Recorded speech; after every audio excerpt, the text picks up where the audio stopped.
Hello बच्चों, आज हम करेंगे BEC 103 का एक इम्पोर्टेंट टॉपिक मुद्रास्फीति का क्या होती है। मुद्रास्फीति का अर्थ है वस्तुओं और सेवाओं की कीमतों में लगातार वृद्धि जिससे मुद्रा की क्रय शक्ति घट जाती है।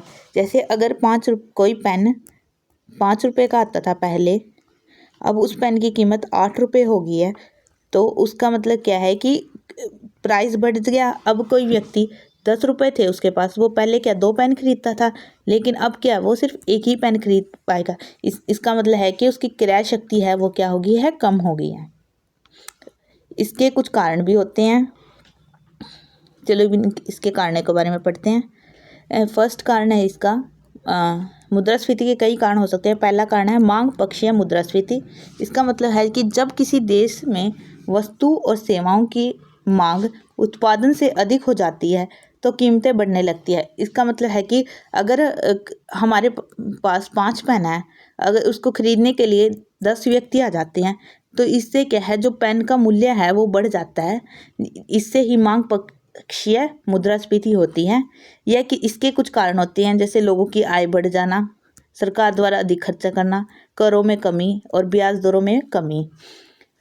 सेकंड क्या है, लागत पक्षीय मुद्रास्फीति। यह इसमें क्या होता है, जब उत्पादन की लागत बढ़ जाती है तो उत्पादों की कीमत बढ़ जाती है। इससे क्या है, अगर कोई चीज़ मान लेते हैं हम पेन, उसको बनाने में अगर हमारे 2 रुपये लग रहे थे खर्चा, और अब उसको बनाने के लिए 3 रुपये लग रहा है खर्चा, तो इससे क्या है, जो उस उत्पादन की कीमत है, मतलब पेन की कीमत है, वो भी बढ़ जाएगी। इससे क्या हो जाता है, लागत पक्षीय मुद्रास्फीति होती है। इसके भी कुछ कारण होते हैं, जैसे कच्चे माल में की कीमतों में वृद्धि, मजदूरों में वृद्धि, ईंधन और ऊर्जा की लागतों में बढ़ोतरी। थर्ड पॉइंट है मुद्रा आपूर्ति में वृद्धि। अगर बाजार में अधिक पैसा आ जाता है और उत्पादन उतना नहीं बढ़ पाता तो कीमतें बढ़ने लगती हैं। यह जब होता है जब केंद्रीय बैंक ज़्यादा पैसा छापता है, मतलब सस्ते में क्या है, ऋण देता है। मुद्रा अवमूल्यन।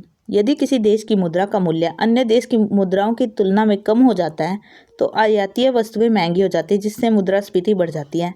व्यापार घाटा। फिफ्थ पॉइंट, जब किसी देश का आयात उसके निर्यात, मतलब जब हम किसी देश से कोई सामान खरीदते हैं तो उसको बोलते हैं आयात।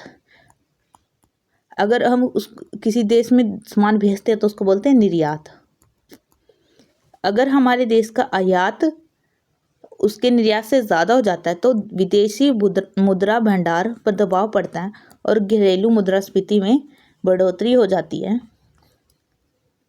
मुद्रास्फीति का अर्थव्यवस्था में एक महत्वपूर्ण योगदान है, जो यदि इसको हम नियंत्रित नहीं करेंगे तो आम लोगों की क्रय शक्ति पर प्रभाव पड़ता है।